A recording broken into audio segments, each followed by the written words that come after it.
Le cheval, nous allons aujourd'hui parler du cheval. Et dans ce sens, la Fédération équestre algérienne a élaboré un programme visant essentiellement à remettre en pratique toutes les disciplines qui n'étaient pas pratiquées durant ces dernières années. La nouvelle présidente de la fédération, Mme Sabiane Fahima, a pensé à remettre un petit peu sur les rails ces disciplines qu'on a un tantinet négligées, à savoir le dressage, l'endurance, la voltige, le horseball et bien d'autres disciplines. Aujourd'hui, nous recevons M. Idiren Mohamed, qui est directeur technique national de la fédération, avec lequel nous allons entamer et développer quelques sujets à propos du cheval. Alors, bonjour M. Idiren. Bonjour M. Mentouri. Alors, vous êtes directeur technique national. Oui. Est-ce que vous pouvez nous faire un petit peu nous faire une présentation du rôle de votre mission en tant que DTN au sein de la Fédération équestre algérienne? Alors, bismillah ar-Rahman ar-Rahim. Donc, la DTN, elle est composée de plusieurs directions, notamment la direction des équipes nationales, la direction de développement et de la formation, la direction de l'organisation sportive et tout. Donc, la DTN, elle est chargée pratiquement de suivre tous ces départements qui œuvrent à la mise en place d'un système, d'un côté formation, parce que l'investissement aujourd'hui c'est beaucoup plus la formation du personnel adapté à la discipline, dont on accuse un retard énorme et un déficit au niveau des clubs équestres algériens.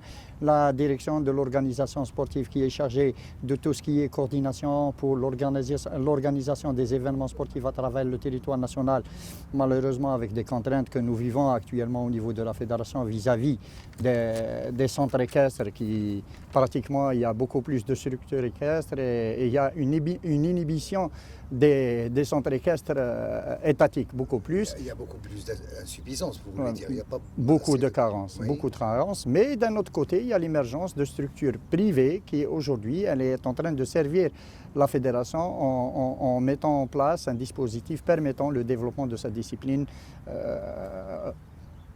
plus spécialement l'aspect compétitif qui est pratiquement la cheville ouvrière de la fédération équestre. Très bien. Alors, vous parlez justement d'insuffisance de clubs équestres. Est-ce que c'est relatif au manque d'informations qui entourent et de communication qui entoure cette discipline?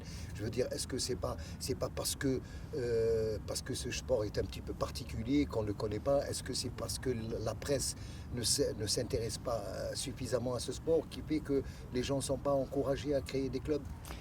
Donc c'est un amalgame. C'est un amalgame de par le fait qu'aujourd'hui on parle d'institutions ou bien de structures équestres ou bien de clubs équestres qui dépendent des directions de la jeunesse et des sports des différentes wilayas. La contrainte majeure, c'est qu'il y a des structures étatiques qui sont squattées, convoitées par des personnes, et c'est devenu non pas des centres équestres de formation, mais beaucoup plus des centres hébergeurs. On y trouve que des propriétaires. La formation, elle est limitée à une certaine catégorie de gens au regard de la cherté en quelque sorte des adhésions et tout, et l'absence de la contribution de l'État. Quand on voit une association qui bénéficie de 100 000 dinars de subvention pour gérer toute une structure avec des chevaux et tout, donc c'est tout le monde qui va s'enlacer, il va lâcher cette discipline et prendre d'un autre côté l'aspect propriétaire et mettre les clubs comme étant des pensionnats pour les chevaux. Et croyez-moi, aujourd'hui, on peut pas parler de formation au niveau des clubs, et c'est ce qui fait qu'aujourd'hui, on a du mal un petit peu à cerner les différents problèmes en parlant de spécificité ou bien de spécialité équestre.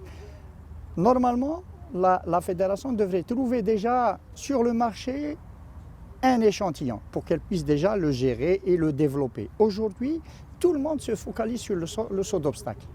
Une petite minorité de cavaliers. Alors qu'on a la matière première qui est, entre autres, l'arabe barbe, qui peuvent vraiment servir cette discipline, voilà, exactement. Voilà, et propulser l'Algérie, si on veut, à un niveau international, notamment dans la discipline de l'endurance. Non, étant un petit peu pessimiste par rapport à cet aspect, croyez-moi que le coût d'un cheval revient très cher.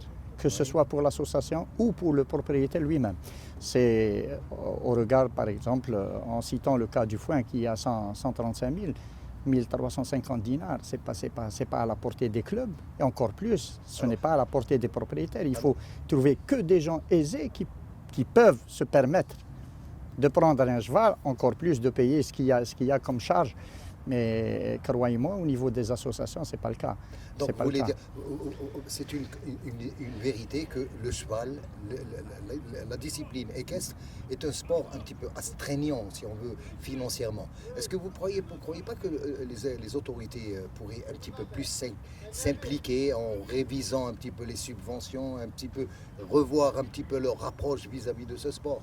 Certes, c'est vrai, s'il n'y a pas l'implication de tous les acteurs qui défendent cette discipline, encore plus le sport en général, parce qu'il n'y a pas que l'équitation qui accuse des déficits ou qui accuse des problèmes, c'est pratiquement tous les clubs équestres, toutes les structures sportives.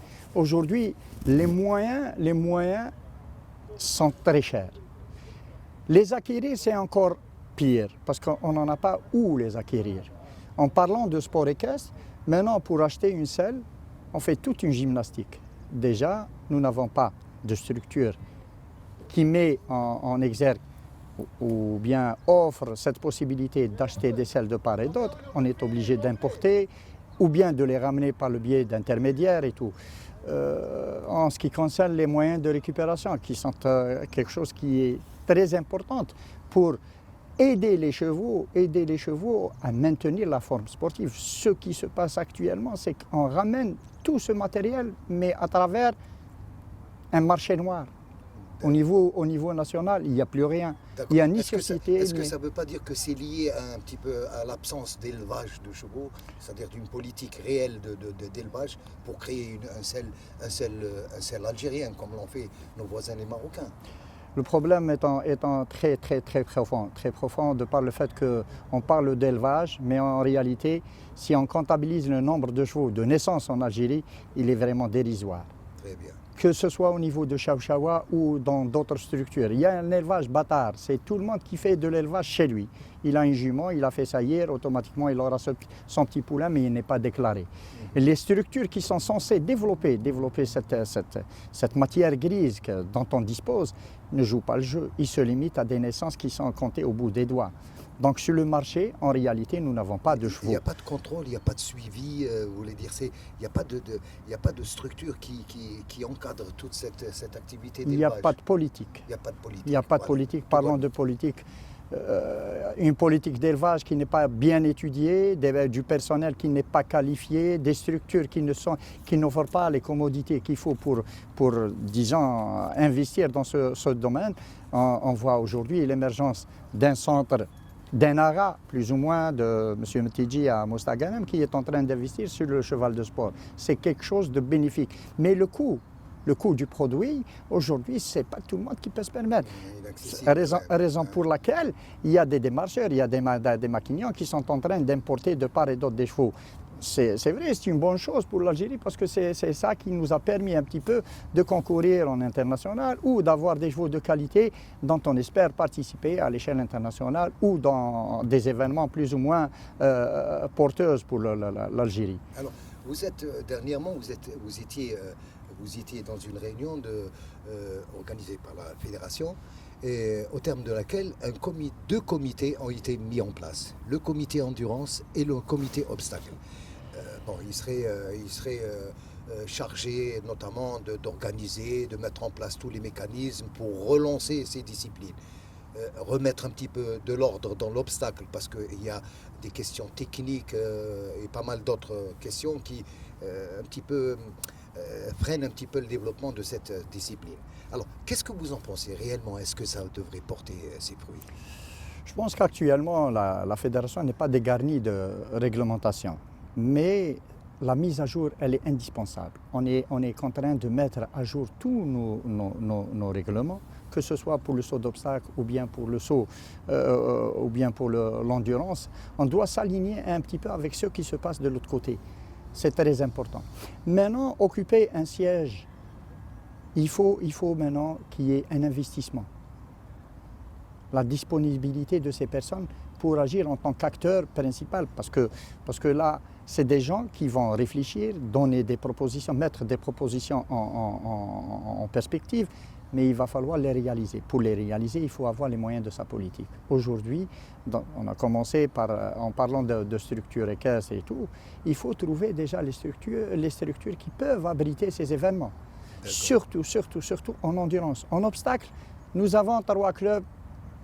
Quelque part, en dehors de l'aspect commercial, ils sont en train d'aider la fédération en mettant en place, en réalisant les objectifs ou bien le calendrier qui est pratiquement pris en charge par un certain nombre de clubs qui sont soucieux actuellement par rapport à l'apport des subventions pour la réalisation de ces événements plutôt.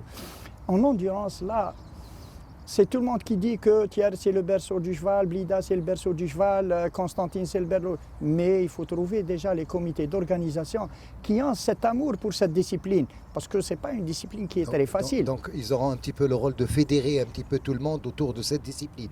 On est en train de coordonner tous nos efforts pour booster un petit peu cette discipline à aller de l'avant parce que nous avons des chances énormes par rapport au saut d'obstacle, malgré qu'actuellement nos cavaliers de saut d'obstacle, ils ont émergé, ils ont développé l'aspect technique et tout, ils y arrivent un petit peu à s'aligner un petit peu avec un niveau plus ou moins honorable en compétition, que ce soit nationale ou internationale, mais il va falloir qu'il y ait une petite contribution parrainée par des sponsors. Il faut que ces gens-là apprennent à trouver des sponsors, comme ce qui se passe à l'extérieur, et ne pas compter sur les apports, ou bien l'apport du ministère, ou bien de la fédération, pour la prise en charge des élites. Ce que la fédération dépense actuellement ne représente rien devant les charges que paye un cavalier, devant les charges que génère la participation en international. Nous avons vécu ça.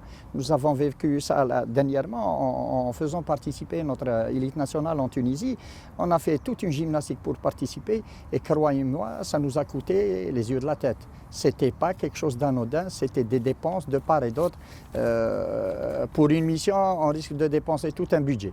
Et ce n'est pas évident. Donc, on est contraint de trouver des sponsors et des sponsors de qualité pour disons, booster cette discipline et la mettre un petit peu à son niveau. Alors, sur la question technique, est-ce que vous êtes d'accord sur la ranking list? La ranking, c'est une bonne chose, malgré qu'il y a des contraintes, il y a pas mal de personnes qui disent que la ranking n'est pas fiable, bien au contraire. Ceux qui disent que la ranking n'est pas fiable, c'est qu'ils ont quelque chose à se reprocher. Le niveau de la compétition par rapport à la ranking, ça va permettre à notre direction, à notre entraîneur national, d'avoir quand même une vision sur la qualité des chevaux qui vont participer au GM. Les GM, ce n'est pas quelque chose d'anodin. On est tenu de présenter des comptes rendus, machin et tout. Donc, on ne peut pas aller à l'aventure sans avoir au préalable des concours ou bien des participations dans des compétitions intermédiaires qui vont nous permettre en quelque sorte d'avoir quand même une vision. Et ceci ne veut pas dire que il y a des participations, il y a des compétitions ou bien il y a des tours de qualification qui comptent pour la ranking, mais ce n'est pas une fin en soi parce qu'on doit continuer dans cette même lancée jusqu'au mois de mai parce qu'on ne sait pas le devenir de ces chevaux-là d'ici là. Donc c'est en quelque sorte une solution de rechange, quoi. C'est un système qui s'applique partout. Maintenant, pour participer aux Jeux Olympiques, par exemple, tu es contraint de faire des concours de qualification. Donc, tu dois gagner des points pour aller et être qualifié pour ces Jeux. C'est pratiquement le même principe. Or que nous, en Algérie, la matière grise, elle se trouve ici. Il y a d'autres cavaliers qui émergent, qui évoluent à l'étranger.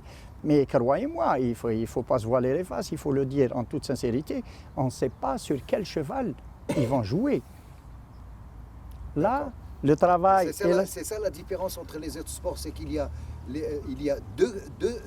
deux athlètes pour une seule discipline. Pour une seule discipline, exactement. Donc il faut compter sur les deux. Voilà, les deux. Donc on prendra en charge les deux catégories. Ceux qui évoluent là, donc on leur impose un système de qualification de manière à avoir la progressivité des chevaux et la régularité des résultats d'ici les GM. Et en parallèle, que les cavaliers qui montent et évoluent à l'étranger, il va falloir maintenant qu'ils se décident et mettre en relief les chevaux sur lesquels l'entraîneur national doit se baser et sélectionner au profit des GM. Là, Quand on parle de M. Mesraoui, c'est le seul cavalier actuellement qui concourt avec 6 chevaux. Il en a fait plus de 800 épreuves entre 2020 et 2021. Il y a d'autres cavaliers qui sont en train de monter. Il y a des cavaliers qui sont en Belgique. Mais en réalité, il y a des gens en Algérie, on voit des cavaliers qui ont 1 voire 2 chevaux. Oui. Donc, c'est ceux-là sur lesquels on doit se baser pour avoir quand même un cheval qui prétendra à la participation à ces jeux. De l'autre côté, il y a des cavaliers, mais ils font beaucoup plus de concours, que ce soit à l'échelle internationale, qui sont comptabilisés en tant que CSI, et il y en a d'autres qui participent au national dans leur région, mais on ne sait pas sur quel cheval il faut se baser. Le niveau d'un concours national en Belgique ou en France ou ailleurs dans n'importe quel pays, maintenant, il va falloir qu'ils exposent le cheval sur lequel on doit compter. Là, on n'a pas une bonne vision. Croyez-moi, en toute sincérité, nous n'avons pas une vision sur les chevaux pour lesquels on doit travailler. La seule optique avec Madame la Présidente, la dernière fois, on en a discuté, c'est de rapprocher les deux pour pouvoir décider du sort des GM d'ici là. Donc on est contraint de prendre des cavaliers d'ici et de l'autre côté, les mettre sur un même circuit et voir les cavaliers les plus réguliers avec leurs chevaux avec lesquels ils vont participer, parce qu'il ne faut pas se dire que bon voilà, je suis un cavalier qui touche les 1,40 et est-ce que vous avez la monture qui va avec? Par contre, ceux qui participent aujourd'hui en Algérie, c'est ces cavaliers-là avec leurs chevaux qui sont en train d'utiliser pour faire des qualifications, donc ils seront comptabilisés et classés et probablement sélectionnés si il n'a pas une vision sur les cavaliers qui évoluent à l'étranger, sur la qualité des chevaux avec lesquels ils prétendent participer. Parce que jusqu'à preuve du contraire, aujourd'hui, aucun cavalier de l'autre côté n'a signifié le cheval ou bien signalé son cheval avec lequel il doit être sélectionné. Donc, raison pour laquelle on ne peut pas jouer cette carte. L'abstrait ne démontre rien, mais le concret, on y est. Les cavaliers sont en train de faire des concours de part et d'autre. Et je pense que c'est sur cela qu'il faut axer un petit peu notre vision. Surtout, vous êtes à quelques mois du déroulement des Jeux méditerranéens. Alors, il y a une suggestion qui a été émise lors de l'installation du comité obstacle et qui prône un petit peu le décomptage entre les cavaliers, entre les amateurs et le professionnalisme. Est-ce que vous êtes d'accord pour qu'il y ait 2 licences différentes, c'est-à-dire professionnelles et amateurs? Pour être plus clair dans ce sens, combien de cavaliers nous avons en Algérie et combien de professionnels nous avons? C'est tout le monde qui se prend pour un professionnel. C'est vrai, il y a des cavaliers qui sont en train de s'investir parce qu'ils vivent de ça. Donc on doit les accompagner. S'ils ont les moyens, si on doit prendre quelques cas, il y a le Brahim Aitlounis, Brahim Mesrati Mohamed, Mesrati Ali. C'est des cavaliers qui ont consacré leur vie pour le cheval. Mais ce n'est pas à cause d'eux qu'on va mettre une autre politique, or que ceux-là, en réalité, constituent l'élite. Aujourd'hui, c'est des cavaliers qui ont quand même des résultats probants, c'est des cavaliers qui sont en train d'émerger, c'est des cavaliers sur lesquels on peut compter, mais il va falloir les insérer dans un autre circuit, en dehors de la licence pro. La licence pro, je dirais, j'irai un peu plus loin avec vous, durant ces dernières années, il y a eu une dévalorisation du système des examens, du premier degré et du deuxième degré, avec lesquels on arrivait à catégoriser nos cavaliers. Donc les cavaliers du premier degré n'ouvraient pas le droit de participer au Grand Prix. Or qu'aujourd'hui, on voit tout le monde qui participe dans toutes les épreuves, petit Grand Prix, un Grand Prix, un Grand Prix moyen, machin. Et ce n'est pas évident. Il faut remettre sur la scène et il faut donner la valeur aux examens du premier degré. Sinon, il va falloir les enlever.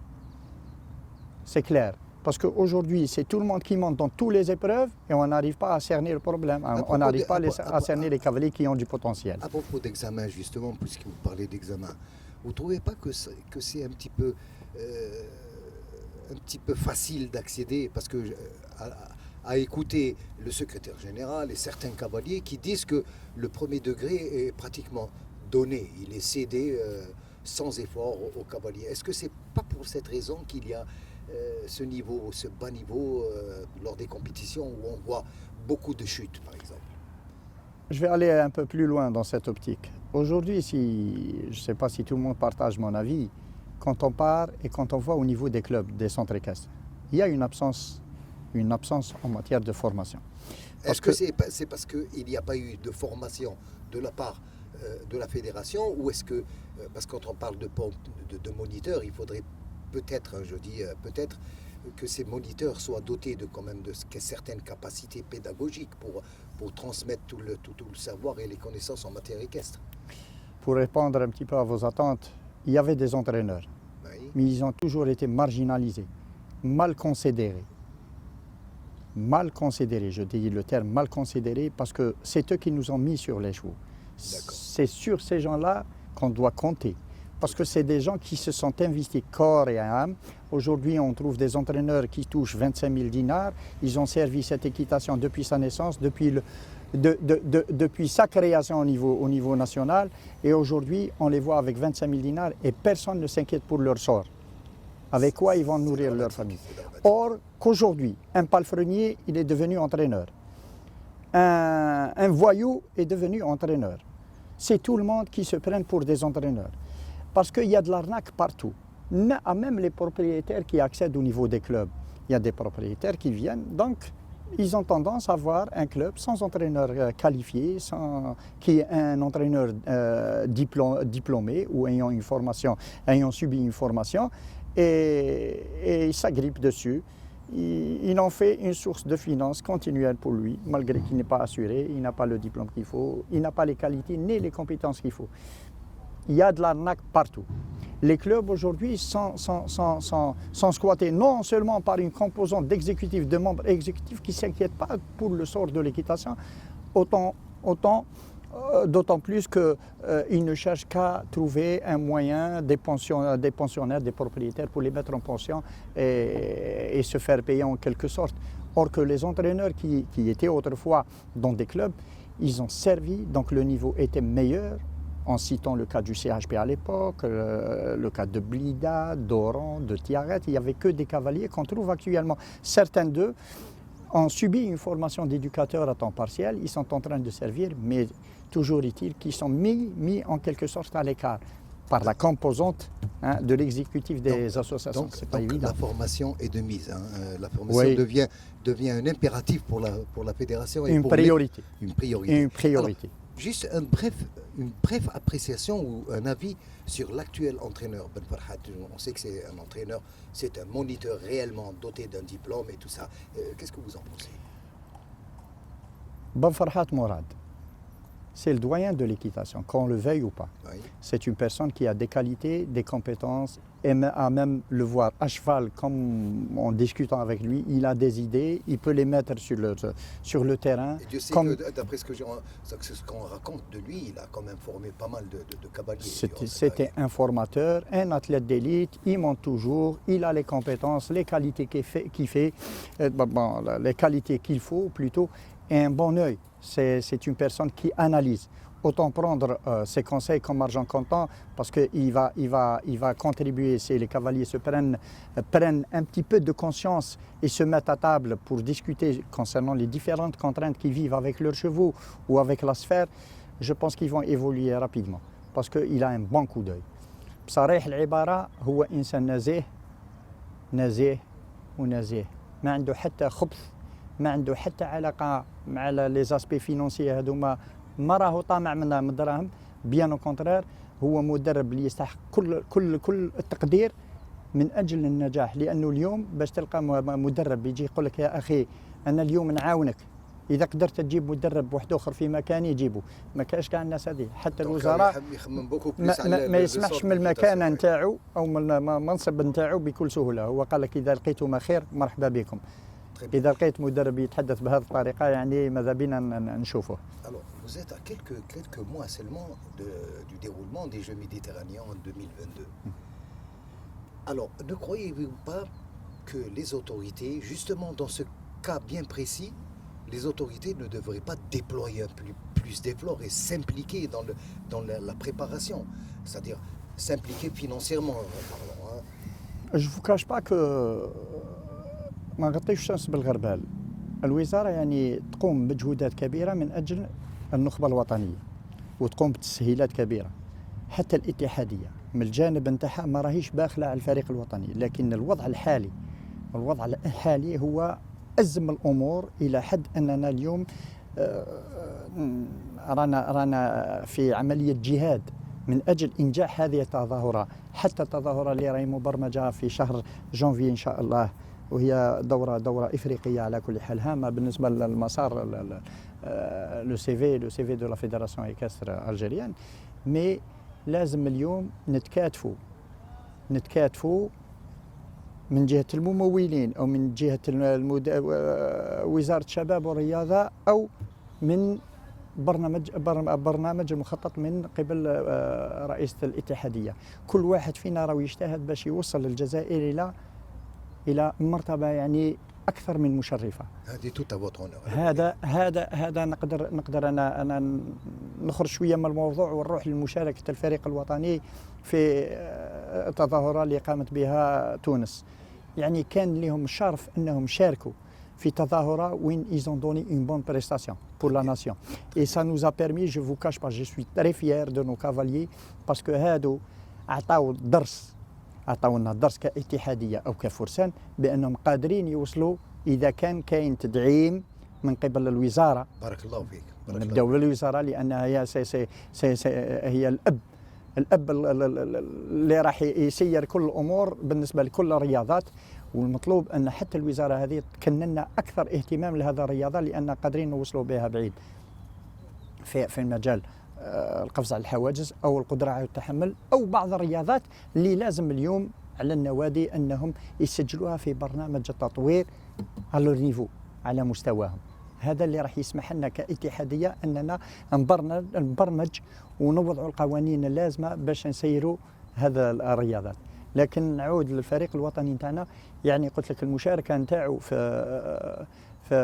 في المباراة اللي قاموا بها في تونس كانت جد مشرفة، وهذا فخر بالنسبة للاتحادية لأنها بوسائل يعني وسائل ناقصة وضئيلة ومعدومة في بعض الأحيان وصلنا إلى حد أننا نشارك في ميدان فيه 50 على 27 متر. يعني هذا دليل على أن الفرسان تاعنا قادرين. متر و45 في الدورة النهائية ومتر 40 في الدورة اليوم الثاني. المستوى الخاص هذا يعني راحوا في مباراة فوق متر و45 بدون ما تكون عندهم الوسائل اللازمة، لأنه وسائل استرجاع وصعوبة يعني كان تحدي بالنسبة للاتحادية باش شاركنا في هذه الدورة. كانت صعوبات كبيرة، لكن الفرسان نتاعنا كانوا يعني مصرين أنهم يشاركوا ولعبوا الدور تاعهم كما يلي ويستحقوا كل التهنئات. Alors, une question جاية شوية un petit peu. Êtes-vous d'accord pour les prélèvements antidopage systématiques? يا أخي هذا سؤال Parce que j'en sais que c'est un phénomène quand même. أنا نروح معك بعيد. أنا je vais aller plus loin et à travers vous je vais passer un message à la présidente de la fédération et à la composante de notre bureau exécutif. Aujourd'hui, il ne faut pas se cacher derrière un fait. Bien au contraire, nous sommes en train de contribuer en tant que fédération et les clubs qui organisent des concours sont en train de contribuer un petit peu à un phénomène qui n'est pas normal. وش راح نقول يعني راهو أمر صعب وخطير. اليوم لازم نقوم بتحاليل للفرسان ابتداء من الأصاغر إلى الأكابر.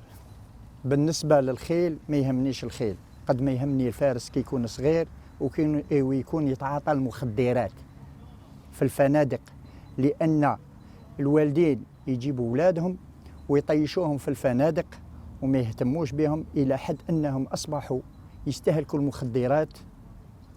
هذا شيء يعني ما كانش مألوف عندنا من قبل. C'est des choses que nous n'avons pas vécues auparavant. Il y avait de la discipline, il y avait de la rigueur et tout le monde jouait le rôle de papa pour les enfants. Or qu'aujourd'hui les propriétaires se sont permis de prendre leurs cavaliers, cadets, juniors, à participer dans des événements en jouant sur leur carrière scolaire, parce qu'ils vont s'absenter pendant 3 jours, voire plus. Et en plus de ça, ils se réunissent dans des endroits pour consommer des stupéfiants. J'oserais le dire en toute honnêteté, aujourd'hui il faut mettre le haut là. Il va falloir qu'on passe à une étape supérieure et à des sanctions allant jusqu'à l'exclusion du domaine équestre. Et pour le cheval. Parce que Pour le cheval, il faut aussi dire que le dopage porte préjudice au cheval. c'est clair. D'accord. Ça veut dire, en dehors de l'aspect préjudice ou du côté sanitaire du cheval, on est en train d'avoir de faux résultats en quelque sorte. Tout à fait, tout à fait. C'est Et beaucoup on ne peut plus pas parler ça. de performance Voilà. si le cheval est dopé. Si on n'a pas un cheval sain, cela veut dire que nous avons un champion, un faux champion et un mauvais cheval. Je me rappelle, un de mes amis disait, qui est un ancien cavalier aussi, il disait que l'équitation devient une science exacte à partir d'un certain niveau. C'est-à-dire, à partir du moment où on atteint des hauteurs de 1m45, 1m50, ça devient de la science exacte. Donc, où l'erreur n'est pas permise du tout. Est-ce que vous êtes d'accord? Oh, c'est clair. Et quand on est absent sur le cheval, c'est encore pire. Maintenant, si on consomme des trucs et si on dope nos chevaux, et si le cavalier se fait doper, sur quelle équitation on doit se baser? Tout à fait. Donc aujourd'hui, on est contraint de mettre le haut là, quitte à ce qu'on arrête cette équitation pendant 1 ou 2 ans pour purifier un petit peu ce qui se passe au niveau des clubs et avoir un regard sur les structures qui sont actuellement affiliées à la fédération dont on ne sait même pas leur sort, à même les clubs de l'État qui sont pratiquement absents sur toute la ligne. Ni organisation de concours, ni formation de cavaliers, Vous ni pouvez rien. pas nous donner un exemple? Pour ne pas porter préjudice aux gens, je dirais que des clubs, ils sont de part et d'autre et tout le monde est complice. Je dirais, sans citer de club, tout le monde sait de quoi on est en train de parler et je ne suis pas en train de balancer des paroles comme ça.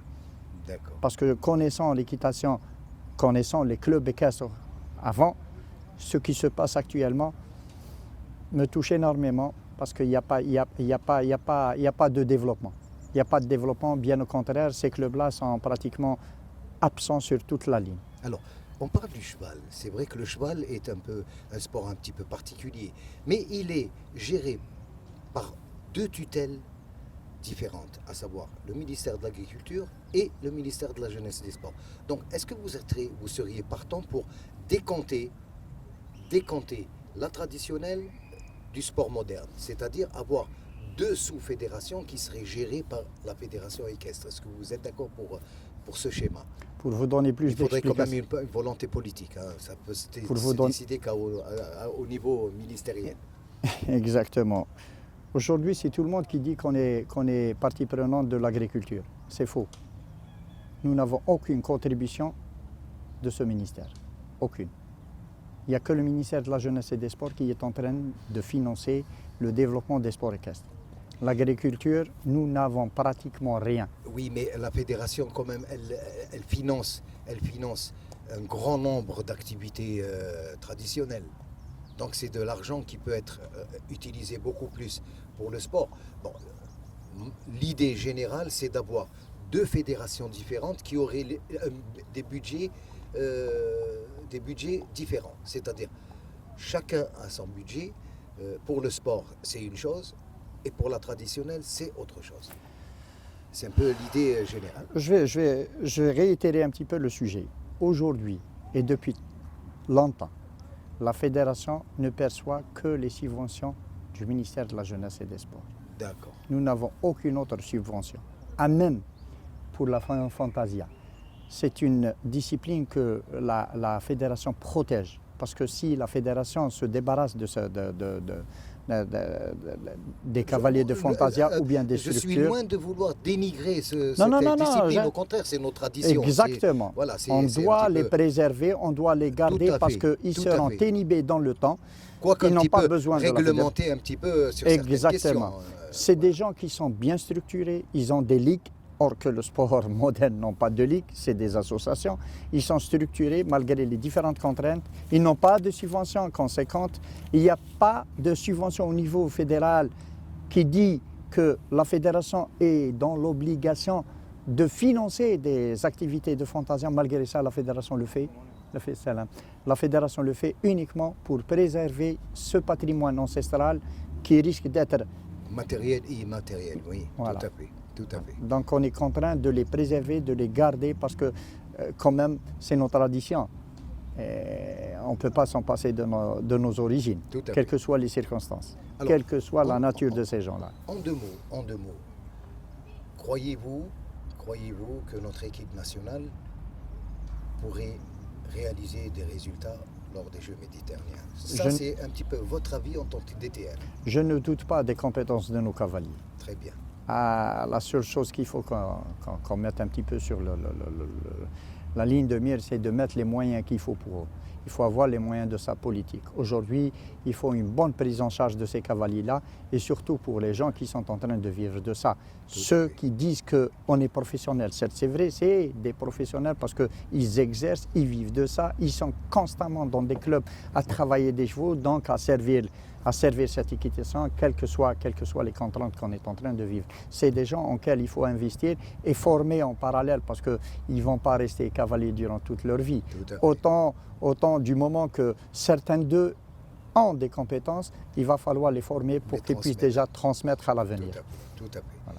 Alors donc on peut dire qu'il y a de bons espoirs, des espoirs d'arriver à un certain niveau.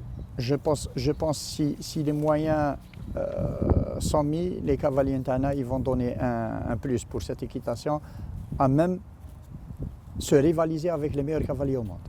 Et je ne doute pas de ça parce que nous n'avons pas les moyens et on arrive à s'en sortir. Si on avait les mêmes moyens, si on avait l'élevage qu'il faut, si on avait les chevaux qu'il faut, nos cavaliers, je pense qu'ils feront plus. Mais là, ils n'ont qu'un seul cheval sur lequel ils sont en train de miser. Et ce cheval-là a servi pendant des années et des années. Et l'équitation de saut d'obstacle n'est pas partie en fumée, bien au contraire, on a progressé depuis le temps. Donc ces cavaliers-là méritent un peu plus d'attention et de préoccupation. Même les chevaux, parce qu'il ne faut pas oublier que nos chevaux sont sous-alimentés et non pas alimentés. Sous-alimentés parce que nous n'avons pas les moyens de récupération, ni les moyens logistiques qu'il faut, ni les moyens... Il y a pas mal de choses qu'il faut rassembler et réunir pour booster ces cavaliers-là à être plus performants. Et donc la tutelle a un rôle important dans ce cadre-là. Il y a, pour revenir un petit peu à la question précédente, c'est impliquer le ministère de l'Agriculture par un qarar wizari mushtarak entre deux ministères pour assister le cheval en Algérie d'un côté. Déjà lors de sa préparation. Et la fédération s'occupera avec le ministère du cavalier. Donc il y a deux tutelles, le cavalier. Donc il va falloir qu'ils se réunissent pour donner plus de valeur à notre discipline et plus particulièrement le cheval Ntana sur lequel on peut miser par rapport à d'autres disciplines. Pas le saut d'obstacle, il ne faut pas se mentir à soi-même, bien au contraire. Mais dans d'autres disciplines, le cheval local peut servir.